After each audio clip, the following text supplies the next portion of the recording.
Halo anak-anak, berjumpa lagi dengan Mr. Yohan. Kali ini Mr. Yohan akan membawakan materi tentang tema 9, subtema 1, pembelajaran 3 dan 4. Nah, di pembelajaran 3 dan 4 ini kita akan belajar 6 materi pelajaran. Yang pertama kita akan belajar tentang letak dan posisi geografis Indonesia dan letak astronomisnya. Kemudian kita akan melihat apa saja perilaku persatuan dan kesatuan dalam masyarakat. Yang ketiga, kita akan belajar apa saja pesan yang terdapat pada iklan layanan masyarakat. Yang keempat, kita akan belajar juga mengenal kenampakan alam di sekitar kita. Yang kelima, kita akan belajar menanggapi isi iklan. Dan yang terakhir, kita akan belajar apa sih manfaat hidup rukun dalam kehidupan bermasyarakat. Nah, langsung saja kita ke materi pertama, yaitu kita akan belajar tentang letak dan posisi geografis serta astronomis Indonesia ya. Anak-anak, Mister mau tanya, anak-anak tahu nggak apa itu globe? Globe itu adalah gambaran atau replika bumi dalam bentuk kecil ya. Biasanya dia itu berbentuk seperti bola basket. Nah, di buku modulnya sudah anak-anak dicantumkan di sana pada halaman 6 ya, tentang apa itu globe. Nah, sekarang letak Indonesia itu katanya nih merupakan letak negara yang paling strategis. Kenapa begitu? Ada nggak yang tahu alasannya? Kenapa letak Indonesia itu dikatakan strategis? Nah, letak Indonesia dikatakan strategis karena Indonesia itu berada di antara dua benua besar ya, benua Australia dan benua Asia, serta Indonesia itu berada di jalur lalu lintas perairan dunia ya, di Samudra Hindia dan Samudra Pasifik. Nah, sekarang kita lihat letak dan posisi geografis Indonesia dan letak astronomis Indonesia. Nah, letak geografis itu ya, letak geografis adalah letak berdasarkan keberadaan sebuah tempat dari keadaan alam di sekitarnya ya. Sementara kalau koordinat geografis itu adalah letak suatu wilayah yang dilihat dari posisi garis bujur dan garis lintangnya. Nah, apa itu yang dimaksud garis bujur serta garis lintang? Kita lihat sama-sama. Nah, di sini Mister punya sebuah peta dunia yang berukuran kecil ya. Di sini kita bisa lihat ada garis-garis yang horizontal dan garis-garis yang vertikal. Ini ada yang ke bawah, ada yang ke samping. Kita lihat. Yang pertama ada garis bujur. Garis bujur itu adalah garis yang membagi bumi menjadi dua, yaitu barat dan timur. Garis bujur ini biasa juga disebut garis meridian. Ya, garis bujur ini nama lainnya garis meridian. Nah, letak atau posisi garis bujur yang 0 derajat itu berada di Greenwich ya. Greenwich itu di kota Inggris. Nah, di sini dia. Di sini. Nah, di sini Greenwich. Kemudian garis yang dari kiri ke kanan ya, itu namanya garis lintang. Garis lintang itu adalah garis yang membagi bumi menjadi dua, yaitu utara dan selatan. Nah, garis lintang 0 derajat itu berada di mana? Ada yang tahu? Berada di Pontianak. Pontianak itu terletak di Indonesia loh anak-anak. Jadi kita patut berbangga ya. Di Indonesia itu merupakan ada garis 0 derajat, garis lintang 0 derajat. Itu garisnya biasa disebut garis khatulistiwa. Nah, di Pontianak ini dia terdapat monumen khatulistiwa. Anak-anak bisa mencarinya di Google seperti apa monumen khatulistiwa itu. Nah, garis bujur ini dia itu juga membagi atau menghubungkan bumi baik dari kutub utara ke kutub selatan atau sebaliknya. Kalau garis lintang dia membagi bumi menjadi dua, lintang utara dan lintang selatan. Nah, kalau dilihat dari koordinat geografisnya, Indonesia itu di mana ya letaknya? Yuk kita lihat. Nah, Indonesia itu terletak di 6 derajat lintang utara sampai 11 derajat lintang selatan. Ya, kita lihat ini. Ini garis lintangnya, ya, yang ke kiri ke kanan ini. Nah, di sini garis 0. Nah, kita lihat ke atasnya sampai berapa ini Indonesia mentok. Oh, ternyata sampai 6. Berarti Indonesia itu berada di 6 derajat lintang utara. Kalau yang di bawah 0, oh, dia berada di 11 derajat lintang selatan, ya. Di sini kita bisa simpulkan bahwa Indonesia itu garis lintangnya 6 derajat lintang utara sampai 11 derajat lintang selatan. Kalau dilihat dari garis bujur, itu dari 95 bujur timur sampai 141 bujur timur, ya. Ini harus diingat, 6 derajat lintang utara sampai 11 derajat lintang selatan dan 95 bujur timur sampai 141 bujur timur. Nah, Indonesia ini sangat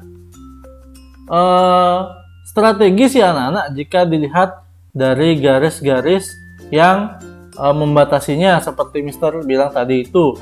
Indonesia itu ada di jalur perdagangan dunia, jadi dengan otomatis kita juga memiliki keragaman yang masuk ke daerah Indonesia yang sangat banyak, tapi kita harus memfilternya atau mengambil yang baik-baik aja keberagaman itu dari negeri luar. Nah, meskipun kita memiliki keberagaman dari negeri luar, kita nggak boleh lupa sama budaya yang kita anut atau budaya asli kita, ya. Budaya kita itu sangat banyak. Tapi anak-anak, meskipun kita memiliki budaya yang berbeda, kita tetap harus menjunjung tinggi semboyan kita, yaitu semboyan Bhinneka Tunggal Ika. Berbeda-beda tetapi tetap satu jua. Nah, bicara soal Bhinneka Tunggal Ika, salah satu pengaplikasian Bhinneka Tunggal Ika itu adalah dengan cara gotong royong, ya. Perilaku gotong royong itu juga merupakan perilaku yang mengamalkan persatuan dan kesatuan. Ini contohnya gotong royong. Ini ada masyarakat yang sedang membangun rumah. Ini merupakan contoh gotong royong. Ada juga masyarakat yang membersihkan lingkungan. Itu juga merupakan contoh gotong royong. Nah, setiap orang di setiap daerah itu hendaknya dia ikut bergotong royong supaya membangun rasa persatuan dan kesatuan, terutama rasa kebersamaan dan saling memiliki. Gotong royong juga dapat membuat pekerjaan menjadi lebih ringan dan lebih cepat selesai. Nah, sekarang gotong royong itu memiliki arti penting, ya. Sama juga dengan persatuan dan kesatuan, dia memiliki arti penting. Nah, kalau persatuan dan kesatuan itu dia memiliki arti penting sebagai berikut. Yang pertama, dia bisa menjalin rasa kemanusiaan dan meningkatkan sikap toleransi sesama. Kemudian, kita bisa hidup secara rukun dan damai. Yang ketiga, kita bisa menjalin atau menumbuhkan rasa persahabatan, kekeluargaan, dan sikap saling tolong-menolong dengan sesama. Dan yang terakhir, arti penting dari persatuan dan kesatuan itu kita bisa menjalin rasa kebersamaan dan rasa saling melengkapi antar warga masyarakat. Nah, seperti itu anak-anak. Kita lanjut ke muatan yang ketiga, yaitu muatan bahasa Indonesia. Kita akan berbicara tentang pesan iklan layanan masyarakat. Nah, apa itu iklan layanan masyarakat? Ada yang tahu nggak? Nah, ini Mister kasih tahu. Iklan layanan masyarakat itu dapat dikatakan iklan yang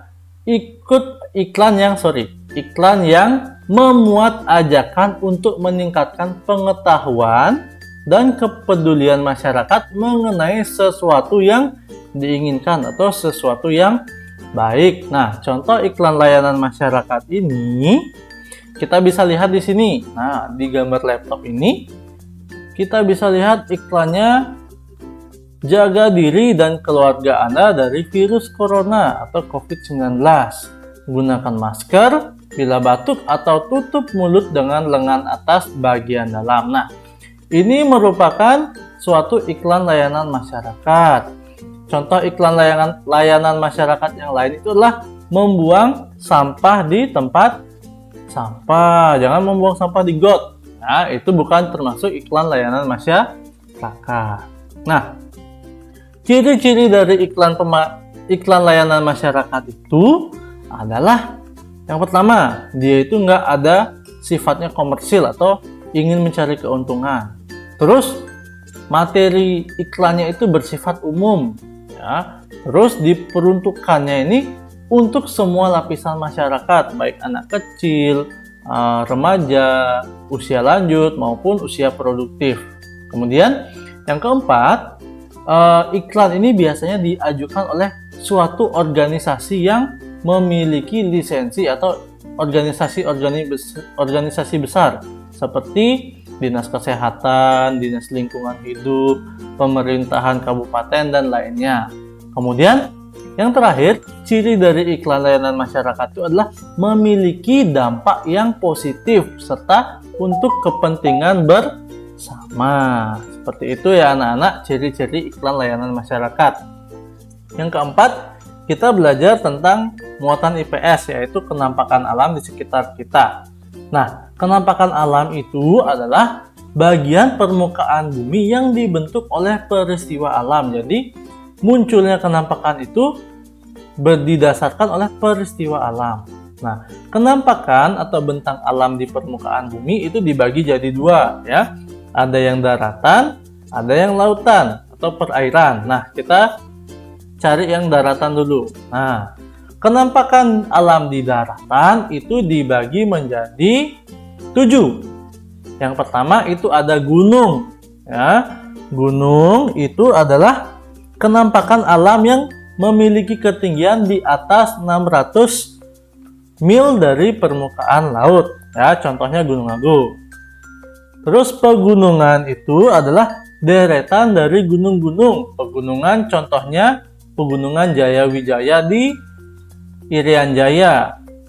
Kemudian bukit atau perbukitan itu adalah kenampakan alam yang menyerupai gunung tapi tingginya kurang dari 600 meter dari permukaan laut, ya, jadi agak pendek. Contoh bukit itu adalah Bukit Lawang. Kemudian pantai, ya. Pantai itu adalah batas wilayah antara daratan dan lautan. Ini contohnya di Bali, ya, Pantai Melasti. Kemudian dataran rendah. Dataran rendah itu adalah dataran atau daratan yang memiliki ketinggian antara 0 sampai 200 meter dari permukaan laut. Ya. Kemudian dataran tinggi. Dataran tinggi itu adalah suatu dataran yang memiliki ketinggian lebih dari 200 meter dari permukaan laut. Ini contohnya yang terkenal di Indonesia itu adalah dataran tinggi Dieng, ya. Kemudian lembah. Lembah ini adalah cekungan yang terdapat di permukaan bumi. Biasanya dia itu terdapat di kaki-kaki gunung atau bukit. Ini contohnya Lembah Anai, ya, di Sumatera Barat. Oke, lanjut kita ke kenampakan alam perairan. Yang pertama ada laut. Ya, laut ini merupakan suatu kawasan perairan air asin yang membagi daratan menjadi benua-benua serta pulau-pulau, ya. Contoh laut di Indonesia itu adalah Laut Bali, ya, yang lagi terkenal itu karena ada kapal selam yang tenggelam di sana, ya, KRI Nanggala. Kemudian kenampakan alam yang kedua yaitu selat. Selat ini adalah lautan sempit yang menjadi batas antara satu pulau dengan pulau lainnya. Di sini kita bisa lihat selat yang membatasi antara Pulau Bali dan Pulau Jawa itu dinamakan Selat Bali. Kemudian teluk. Teluk itu adalah bagian laut yang menjorok ke daratan, ya. Ke darat, ya, seperti gambar nih, agak cekung dia. Nah, teluk ini contohnya itu adalah teluk benua. Kemudian sungai. Nah, sungai ini merupakan aliran air tawar yang bermuaranya di laut. Jadi ujungnya itu di laut. Ya, contoh sungai itu adalah banyak. Sungai yang terbesar di Indonesia itu Sungai Kapuas, Sungai Musi, ada Sungai Nil yang paling besar itu, ada juga Sungai Amazon yang ada ikan piranhanya. Kemudian danau. Nah, danau ini adalah cekungan luas di daratan yang terisi oleh air. Nah, di danau ini biasanya dijadikan tempat wisata seperti danau yang ada di Bali, yaitu Danau Batur, Danau Buyan juga ada. Sering orang berkemah di sana. Kemudian rawa. Rawa itu adalah kawasan perairan yang airnya menggenang atau dangkal. Nah, biasanya rawa-rawa ini berada di dekat pantai yang fungsinya untuk menahan abrasi. Nah, oke, itu saja penampakan alam dari darat dan laut. Nah, sekarang kita akan belajar bagaimana menanggapi isi iklan. Nah, ini contohnya. Ada iklan tentang air. Ya, ini air isi ulang. Ya, disaring katanya dengan RO, TDS kurang dari 5 ppm. Dapat ditukar dan diisi dengan air aqua. Ini harganya menyesuaikan, murah dan menyehatkan, Rp6.000 per galon. Nah, jadi kita harus menanggapi iklan tersebut. Nah, tanggapan iklan ini gimana ya caranya? Kalau kita ingin menanggapi iklan, itu harus bahasanya singkat. Ya, bahasanya mudah dipahami. Terus kita juga harus lihat apakah gambarnya cocok dengan tulisannya. Apakah tulisannya menyilaukan mata? Apakah bisa dibaca atau enggak tulisannya? Nah, itu yang harus anak-anak perhatikan dalam menanggapi isi iklan. Kalau iklan ini Mister tanggapi, tulisannya sudah cukup jelas dibaca, gambarnya sudah menarik, dan sudah tercantum informasi yang sangat lengkap. Nah, seperti itu ya anak-anak. Bahasa dalam menanggapi suatu iklan. Nah, kita berada di penghujung materi, ya, yaitu materi terakhir tentang manfaat hidup rukun dalam kehidupan bermasyarakat. Nah, kita lihat di sini, dia itu ada temannya yang sakit, terus ada teman-temannya yang lain nengok. Coba kita cari apa manfaat dari peristiwa di atas. Ada yang tahu nggak? Apakah dia ingin mengejeknya karena dia sakit? Apakah dia ingin mengajak main Mobile Legends, mau mabar? Oh, kita lihat coba. Nah, ternyata manfaat dari gambar yang Mister tampilkan tadi, yang ini, ya, itu adalah salah satu contoh dari manfaat hidup rukun, yaitu mempererat persaudaraan. Kenapa? Karena kita menunjukkan rasa empati kepada teman yang sedang sakit, ya, dengan cara kita wujudkan dengan cara menengoknya, mendoakannya, atau memberikan buah tangan untuk dia, ya. Nah, di sini manfaat hidup rukun ada 5. Yang pertama, mempererat persaudaraan seperti Mister bilang tadi. Kemudian, menciptakan kehidupan yang harmonis, mewujud nyatakan keamanan dan ketentraman. Yang keempat, menjalin komunikasi yang baik antar warga masyarakat. Dan yang terakhir, itu adalah terciptanya kerukunan antar warga masyarakat. Nah, jadi kita sudah belajar banyak ya. Kita belajar tentang iklan, kita belajar tentang letak geografis, letak koordinat geografis. Kita juga belajar tentang manfaat hidup rukun. Kita belajar tentang menanggapi isi iklan, dan ciri-ciri iklan itu apa saja. Nah, sekarang Mister minta anak-anak untuk membuat suatu tugas. Di sini Mister minta anak-anak untuk menyebutkan masing-masing 3 penampakan alam, yaitu gunung, sungai, danau, dan pantai yang berada di Pulau Bali.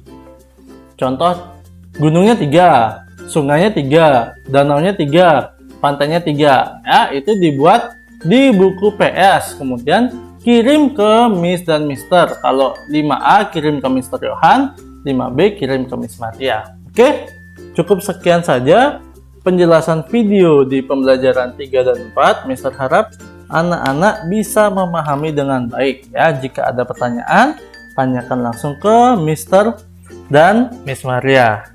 Sekian saja, terima kasih, Tuhan Yesus memberkati.